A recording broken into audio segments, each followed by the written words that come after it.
Hi everyone, Kat is here from Not So Boring CPA. First quick check-in. How is everybody doing with March 15 deadline coming up in just a few days? I know many of you currently doing S-Corps and partnership tax returns, so hopefully everything is moving along smoothly and as you want it. So let me know in the comments, are you planning to file everything by March 15 or are you preparing a lot of extensions this year? I'm really curious.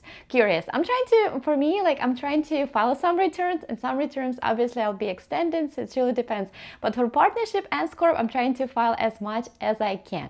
So honestly, filing extension is completely normal, so don't freak out if you have to do it, especially when clients send documents last minute, which is of course happen every tax year. In one of the previous videos, we talked about how to find your first client online and how to price your tax services, which many of you ask about when starting your tax preparation business. And in today's video, we'll be talking about something very practical, what happens during tax season, one of the most common e-file rejection for S corporations and how to fix it. Let me show you the most common rejection message when you e-file. So you might see something like this.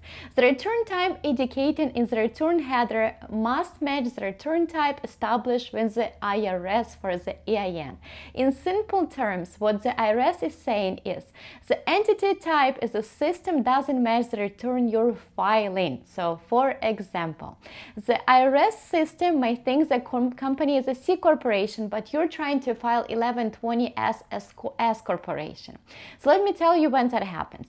So usually, like for example, it's an LLC, so the client establishes LLC and they file an S-Corp election, or they forgot to file S-Corp election, so IRS thinks it's whatever that entity is, how it was established before. So if it was LLC with two partners, that would be a partnership. If it was LLC C corporation, that would be a C corporation. So for LLC to be treated as S corporation or corporation to be treated as S corporation, in any case, they must to file S-Corp election form 2553 and IRS has to approve it, right? So if the IRS rejects tax return, this happens very frequently, especially when the company recently elected S-Corp status, right? So the Form 2553 election was filed recently, the IRS system has not updated it yet, or this is the first year S-Corp return has been filed. The good news is that the rejection is actually very common and usually easy to fix. Often the IRS just needs to update the entity classification in the system. So the long way, and that's something you have to do at some moment, maybe not right now. You can call the IRS e-file desk and then they confirm what entity types they have on file for the EIN and they can update it for an S-Corp once you send them S-Corp election. Or you simply can resubmit the return, and most of the time the issue can go through after they update the classification. But for now, because we're just a few days away from March 15 deadline, here's what I recommend.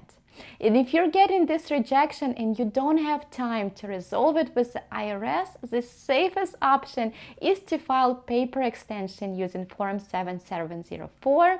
Print this Form 704, sign it if required, and mail it to IRS. Very important. Always send it via certified mail, right? So that you have a proof that extension was filed on time, and make sure to save the certified mail receipt, the tracking number, copy of the Form 704 that you mailed. Those three things are your documentation in case the IRS ever questions the filing date. Once the extension is safely filed, you'll have until September 15, so plus 6 months, to resolve the rejection and file S-Corp tax return properly.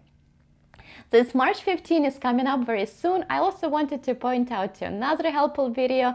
On the right side, you'll see the video I added on how to file extension on Drake tax software step by step. That video I recorded a couple years ago, but it hasn't changed much. So if you're using Drake tax, that video will be helpful for you. But if you're using another software like ProConnect, CCH, or something else, and you're struggling with extension or with rejection like this, feel free to leave a comment and I'll try to help and create video for that software as well. I know many of you watching this channel are new tax preparers, and tax season can feel overwhelming at first. But once you start recognizing those common IRS rejection and situations, it becomes much easier to handle, right? So even experienced CPA like me sees those kind of rejections every year, and it's just part of the process. Alright everyone, good luck finishing your March 15 filings, and if extensions are needed, that's completely fine too. And if you want more real tax preparation tips, subscribe to my channel, and remember, taxes don't have to be boring, and see you in the next video.